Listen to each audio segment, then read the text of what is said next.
بھائیوں 5 ضعیف الاسناد احادیث شب برات کے حوالے سے اور ایک صحیح سند کے ساتھ جو قول ہے ایک تابعی کا، میں وہ بیان کروں گا، لیکن اس کی ڈیٹیل میں جانے سے پہلے آپ ایک دفعہ درود شریف پڑھ لیجیے۔ اللہم صلی علی محمد وعلی آل محمد کما صلیت علی ابراہیم وعلی آل ابراہیم انک حمید مجید، اللہم بارک علی محمد وعلی آل محمد کما بارکت علی ابراہیم وعلی آل ابراہیم انک حمید مجید۔ 15 شعبان کی رات، جسے عرف عام میں شب برات کہا جاتا ہے، چھٹکارے کی رات، حالانکہ یہ چھٹکارے کی رات دراصل حقیقت میں جو قرآن کی روح سے چھٹکارے کی رات ہے اور تقدیر کے فیصلوں کی رات ہے، وہ رمضان کے آخری عشرے کی طاق راتوں میں سے ایک رات ہے۔ میں انشاءاللہ اس پہ احادیث بھی بیان کر دوں گا۔ بہرحال یہ 5 احادیث پبلک میں مشہور ہیں، 5 کی 5 ضعیف ہیں۔ سن لیجئے، پہلی حدیث جامعہ ترمذی اور سنن ابن ماجہ سے ہے، مشکات میں ہے 1299، بڑی مشہور حدیث ہے۔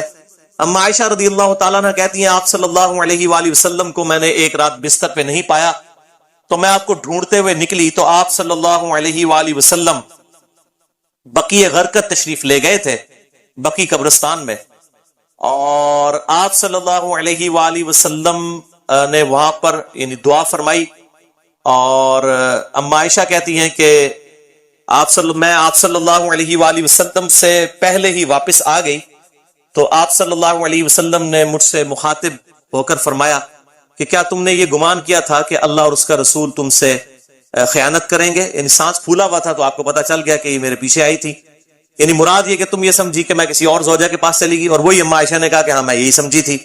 تو آپ نے فرمایا یہ بے شک نصف شعبان کی رات ہے، یعنی 15ویں رات ہے شعبان کی، 14 اور 15 کی درمیانی رات۔ اس رات اللہ تعالیٰ آسمان دنیا پر نزول فرماتا ہے جیسا کہ اس کی شان کے لائق ہے، اور بنی کلب کی بکریوں کے بالوں سے بھی زیادہ لوگوں کی مغفرت کر دیتا ہے، لیکن یہ روایت ہے ضعیف۔ ڈاکٹر طاہر القادری صاحب یہ روایت پڑھتے پڑھتے ٹھٹک گئے، کیونکہ اس کے آگے لکھا تھا امام ترمذی نے کہ روایتی جعلی ہے، لیکن یہ علماء اتنے بے شرم ہیں اور بالکل خیال نہیں کرتے ہیں کہ آدھی حدیثیں پڑھتے ہیں، اور چلے کوئی جاہل ہو تو ہم اس کو بینیفٹ آف ڈاؤٹ دے سکتے ہیں، لیکن اگر کوئی عالم اس طرح کی کام کرے گا تو اس کو تو پھر ہم نہیں چھوڑیں گے۔ یہ بے شرمی کی انتہا ہے اور علمی خیانت کی انتہا ہے۔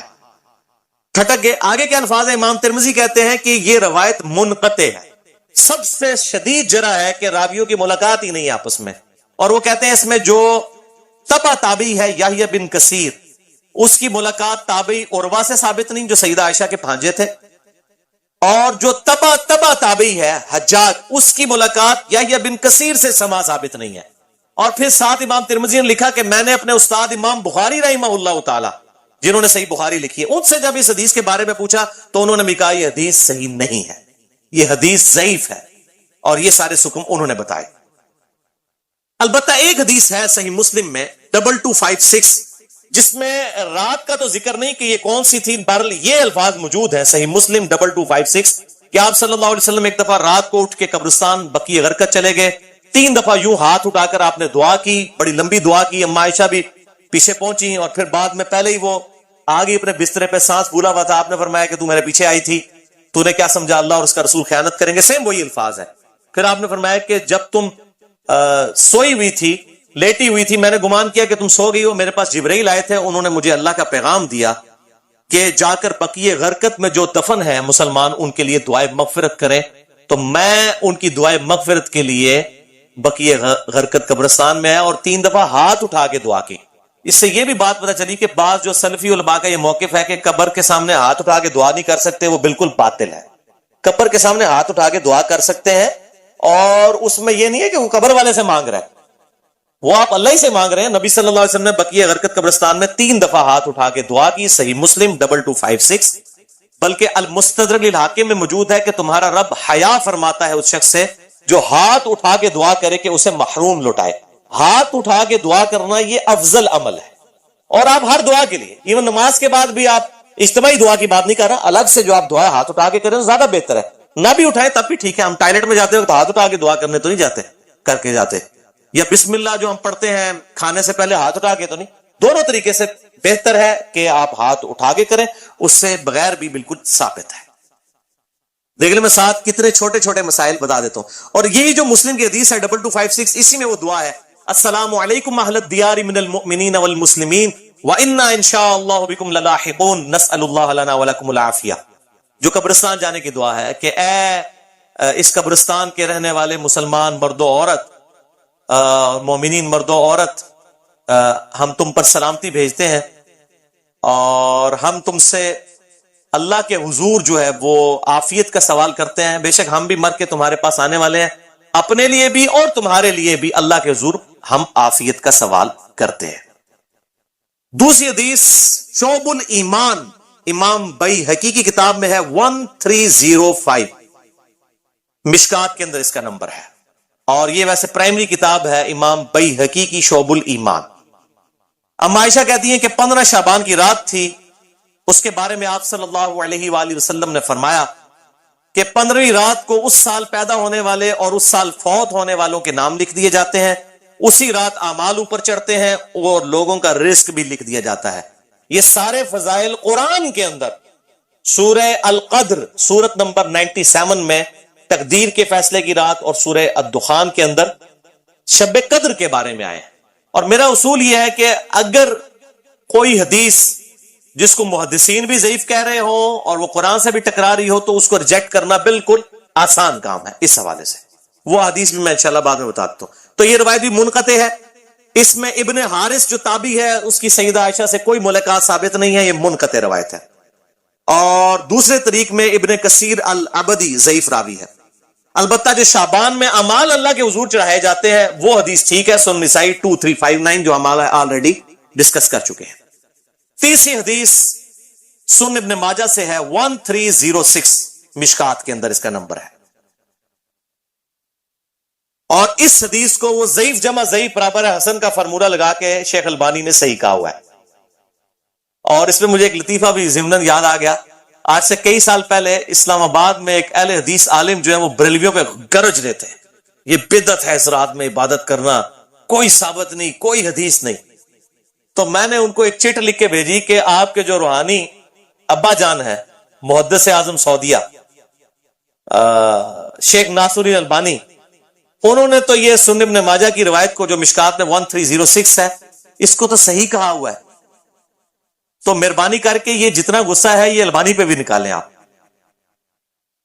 تو اگر آپ کہتے ہیں اس کی اجتہادی غلطی ہے تو ان بیچاروں کو بھی اجتہادی غلطی کہہ کے چھوڑ دیں. یعنی آپ نے دوگلی پالیسی کیوں رکھی ہے؟ یا کم از کم پبلک کو بتائیں تو صحیح. لے جی بے شرمی کی انتہا ہے، اس بندے نے چٹ بھی پڑھی ہے لیکن بیان نہیں کیا. اپنے بابے سب کو پیارے ہیں، ہمارا بابا ہمیں پیارا تو وہی صاحب ہے، بابے سب کو پیارے ہیں. یہ بابوں کا فتنہ بڑا خطرناک ہے، چاہے وہ کسی بھی شکل میں نکل آئے.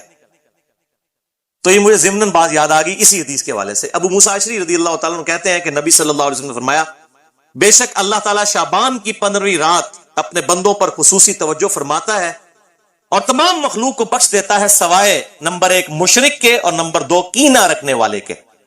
یہ انتہائی سخت ضعیف روایت ہے اور اس میں کئی سکم ہیں. نمبر 1 زبیر بن مسلم اور عبد الرحمن مجہول راوی ہیں، ان نون راوی ہیں، جن کا کوئی یعنی لاپتہ راوی ہیں، جن کا کوئی تعارف نہیں ہے. دوسرا ابن لہیہ اور ولید بن مسلم، یہ دونوں مدلس ہیں اور ان سے روایت کر رہے ہیں اور سما کی تصریح کوئی نہیں ہے.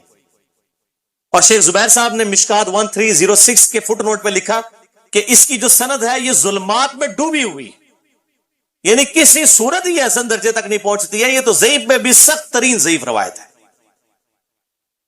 اور اس میں پھر اب وہ 11,000 وولٹ والی روایت یہاں پہ بیان کر دوں جو کہتے ہیں ہم صحیح اور ضعیف کا فرق نہیں کرتے، اور میری مجبوری ہے، اس کے بغیر یہ دماغ میں ڈرل نہیں ہوتا یہ روایت میں بیان نہ کروں. تو مشکات میں ہے 4902 مسند احمد اور امام بخاری کی الادب المفرد کے حوالے سے. امام بخاری کی بھی ساری حدیثیں صحیح نہیں ہیں، صرف صحیح بخاری کی روایتیں صحیح ہیں. الادب المفرد میں یہ ضعیف روایت ہے. اور اگر ہم ڈاکٹر طارق قاضی صاحب کہتے ہیں ہم امام حنیفہ کے مقلد ہیں، آپ بخاری کے مقلد ہیں، اگر ہم بخاری کے مقلد ہوتے اس روایت کو صحیح مانے. مشکات میں 4902 ہے کہ جو شخص اپنے جہلی نسب پر فخر کرے تو اس کو پھر تم کہو کہ تم اپنے جہلی نسب پہ فخر کرتے ہو، اسے کہو کہ اپنے باپ کی شرمگاہ کاٹ کے اپنے منہ میں رکھ، نعوذ باللہ من ذالک. اور یہ بات اس سے کنایے سے نہ کرو، ڈائریکٹ کرو. اتنی بیہودہ بات آپ صلی اللہ علیہ وسلم کبھی کہہ سکتے ہیں؟ وَإِنَّكَ لَعَلَىٰ خُلُقٍ عَظِيمٍ، اخلاق کے بلند ترین درجے پہ فائز، اور بخاری اور مسلم کی حدیث کہ آپ صلی اللہ علیہ وآلہ وسلم میں کنواری لڑکیوں سے زیادہ شرم و حیا تھی، وہ اس قسم کی بات کر سکتے تھے؟ اس میں بھی یہی حکم ہے، اس میں حسن بصری مدلس ہیں اور ان سے روایت کر رہے ہیں، اور صحیح مسلم کے مقدمے میں موجود ہے کہ مدلس کی ان والی روایت سماع کی تصدیق کے بغیر ضعیف ہوگی۔ مسئلہ نمبر 36 میرا سن لیں، ضعیف الاسناد اور من گھڑت احادیث کے فتنے کا تحقیقی جائزہ، جسے شوق ہو تو یہ میں نے الزامی جواب پھکی کے طور پہ یہ اینٹی وانم دیا تھا، یہ والی روایت۔ چوتھی حدیث مسند احمد سے ہے، مشکات میں ہے 1307، عبداللہ ابن عمر بن عاص، سیم الفاظ ہیں وہی کہ 15ویں رات کو سب کی مغفرت ہو جاتی ہے، لیکن اس میں الفاظ ہیں سوائے خودکشی کرنے والے کے اور کینہ رکھنے والے کے۔ لیکن اس میں ابن لہیہ جو ہے وہ مدلس، اس میں تو نہیں ہے، ویسے وہ مدلس راوی ہیں، لیکن اس میں ان کی یہ روایت اختلاط کے بعد کی ہے، یعنی جب ان کا حافظہ بگڑ گیا تھا۔ یہ امام حاکم نے المستدرک الحاکم میں کئی روایتوں کو بخاری مسلم کی شرط پہ صحیح کہا ہے، اور بات بھی صحیح ہے کہ بخاری اور مسلم کے راویوں سے وہ حدیثیں ہیں، لیکن ان میں کئی راوی ایسے ہیں، کئی صحابہ بھی ایسے ہیں کہ وفات سے پہلے وہ اپنی حدیثوں کو مکس کر جاتے تھے، حافظہ کمزور پڑ گیا۔ تو اگر راوی ثقہ ہو، بعد میں اس کا حافظہ بگڑ جائے، تو اس کے حافظہ بگڑنے سے پہلی والی روایتیں جو ہوں گی وہ صحیح ہوں گی، بعد والی ضعیف ہوں گی۔ یہ بعد والی ہے کیوں؟ جو راوی ان سے یہ روایت بیان کر رہا ہے اس کی ملاقات ان کا حافظہ بگڑنے کے بعد ہوئی ہے، وہ پہلے کا راوی نہیں ہے۔ اسی وجہ سے امام حاکم کی کئی روایتیں جن کو وہ بخاری اور مسلم کی شرط پہ صحیح کہتے ہیں وہ ضعیف ہو جاتی ہیں۔ یہ میں آپ کو ٹیکنیکل پوائنٹ بتا رہا ہوں۔ وہ حضرت آدم کی توبہ قبول ہونے والا جو واقعہ ہے نبی صلی اللہ علیہ وآلہ وسلم کے وسیلے سے، مسئلہ نمبر 43 میں بھی میں نے بتایا، وہ روایت جو ہے وہ امام حاکم نے تو بخاری مسلم کی شرط پہ صحیح کہا، لیکن وہ روایت تو ضعیف ہے اور سخت ضعیف روایت ہے۔ تو یہ چیزیں خیال رکھی جائیں۔ اور یہاں پہ میں ایک ضمناً اور بات بھی عرض کر دوں کہ یہ اہل تشیع کے ہاں بھی شعبانیہ منایا جاتا ہے 15 شعبان کی رات کو، وہ شب برات نہیں منا رہے ہوتے ہیں، وہ امام محمد بن حسن عسکری کا یوم ولادت مناتے ہیں۔ ان کے ہاں بھی یہ کانسیپٹ نہیں ہے شب برات والا، لیکن وہ ہمارے بریلوی بھائی خوش ہو رہے ہوتے ہیں کہ انہوں نے بھی لائٹنگ کی ہوئی ہے، ہم نے بھی کی ہے، تے سنی شیعہ دا اجماع بنا لیندے نے۔ دیکھو اجماع کوئی نہیں ہے، وہ اپنے چکر چ ہوندے، تسی اپنے چکر چ ہوندے ہو، ٹھیک ہے؟ تے اسی اپنے چکر چ اسی اپنی آخرت دی فکر چ۔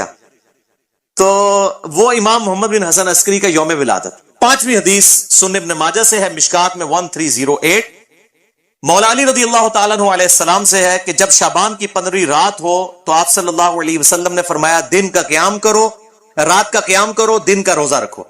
اب دن کا روزہ الگ سے صحیح مسلم وہ 27 جو 45 نمبر حدیث تھی اس سے ثابت ہے، اس کی وجہ سے میں نہیں، وہ الگ سے، کیونکہ غروب آفتاب سے طلوع فجر تک آسمان دنیا پر اللہ تعالی نزول فرماتا ہے اور کہتا ہے کوئی مغفرت کا طالب کہ میں اسے بخش دوں، ہے کوئی رزق مانگنے والا کہ میں اسے عطا کروں، ہے کوئی عافیت چاہنے والا کہ اسے عافیت دوں، اور یہ سلسلہ طلوع فجر تک حتی مطلع الفجر، وہ جو سورہ قدر میں شب قدر کے بارے میں آتا ہے، یہ وہی الفاظ ہیں۔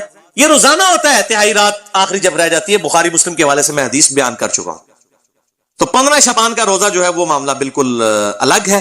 اس حوالے سے اور کئی روایتیں ہیں، شیخ زبیر علی رحمہ اللہ تعالیٰ نے ایک پورا مضمون لکھا تھا جو مقالات کی پہلی جلد کے اندر وہ مضمون موجود ہے، جسے شوق ہے تو وہ پڑھ سکتا ہے، 14-15 صفحوں کا مضمون ہے جس میں انہوں نے یہ ساری بحثیں اس کی ضعیف روایتوں کے حوالے سے کی ہیں، اور انہوں نے ہی ایک صحیح قول بھی ایک تابعی کا لکھا، لیکن چونکہ تابعی کا قول مقطوع ہوتا ہے اور تابعی اگر کوئی غیب کی بات کرے گا تو وہ ضروری نہیں کسی صحابی سے سنی ہو، وہ کسی دوسرے تابعی سے بھی سن سکتا ہے۔ صحابی کی غیبی خبر جو ہے نا بیان کی ہوئی وہ امپلائڈ ہے کہ نبی صلی اللہ علیہ وآلہ وسلم سے سنی ہے۔ صحابی کی جو مرسل ہے وہ ایکسیپٹیبل ہے، اسے ہم موقوف روایت کہتے ہیں۔ تابعی کی مرسل ایکسیپٹیبل نہیں، اس کو ہم مقطوع کہتے ہیں، یہ غیبی خبر سے متعلق ہے، لیکن یہ تابعی تک قول ثابت ہے۔ اس کا مطلب یہ ہوا کہ اس زمانے میں بھی یہ مسئلہ موجود تھا۔ مکحول تابعی ہیں شام کے، یہ مشہور تابعی ہیں، اور ان کے بارے میں مشہور ہے کہ اکثر مرسل روایتیں چھوٹے ہوئے باتوں والی بیان کرتے تھے۔ شعب الایمان امام بیہقی کی کتاب میں انٹرنیشنل نمبر کے مطابق 3671 نمبر یہ روایت ہے۔ وہ کہتے ہیں کہ 15ویں شعبان کو اللہ تعالیٰ زمین والوں کی طرف متوجہ ہوتا ہے، 15ویں شعبان کی رات کو، اور کافر اور کینہ رکھنے والے کے سوا سب کو بخش دیتا ہے۔ اب یہ روایتیں اتنی زیادہ ہیں کہ اس کی وجہ سے بعض اہل حدیث علماء کا بھی یہ موقف ہے کہ کچھ نہ کچھ اس کی اصل موجود ہے۔ اکثر تو نہیں مانتے لیکن کچھ اہل حدیث علماء بھی مانتے ہیں، اور دیوبند بریلوی تو ویسے ہی مانتے ہیں. اور میرا موقف شروع سے جو تھا وہی ہے کہ میں ہمیشہ فتویٰ نہیں لگاتا، خود کرتا نہیں ہوں، کسی پہ فتویٰ نہیں لگاتا. میرا مسئلہ نمبر 44 پرانا بھی سن لیں اور اب یہ نیا بھی آج ریکارڈ ہو رہا ہے. میرا موقف وہی تھا 5 سال پہلے بھی. اور باقی میں خود کیوں نہیں کرتا، جب تک کوئی چیز اتھینٹیکیٹ نہ ہو جائے تو نہیں کرنی چاہیے. یہ اکثر کہتے ہیں نیکی کا کام ہے، خیر ہے کرنے دو جی. لوگ سال کے بعد اگر کوئی نکلی ہے عبادت کے لیے، تو میرے بھائی سال کے بعد لوگ عید کی نماز کے لیے نکلتے ہیں، تو آپ عید کی اذان کیوں نہیں دیتے ہیں لوگوں کو بلانے کے لیے؟ نہیں جی ثابت نہیں ہے. تو کیا ثابت نہ ہوئی تو کیا ہوا؟ گناہ کا کام تو نہیں ہے، دے دیا کرے اذان. سال بعد لوگوں نے عید پڑھنے کے لیے نکلنا ہوتا ہے. پکیجے الزامی جواب، اینٹی وینم، لاجیکل آنسر. تو کہیں گے نہیں جی ثابت نہیں. بھئی آپ کا تو فارمولا تھا، ثابت ہو یا نہ ہو، نیکی کا کام ہے تو کر لیں. تو عید کی اذان دے دیں، جنازے کی اذان دے دیں. کیوں نہیں دیتے؟ کہتے نہیں نبی صلی اللہ علیہ وآلہ وسلم سے ثابت نہیں. ہم بھی یہی کہہ رہے ہیں.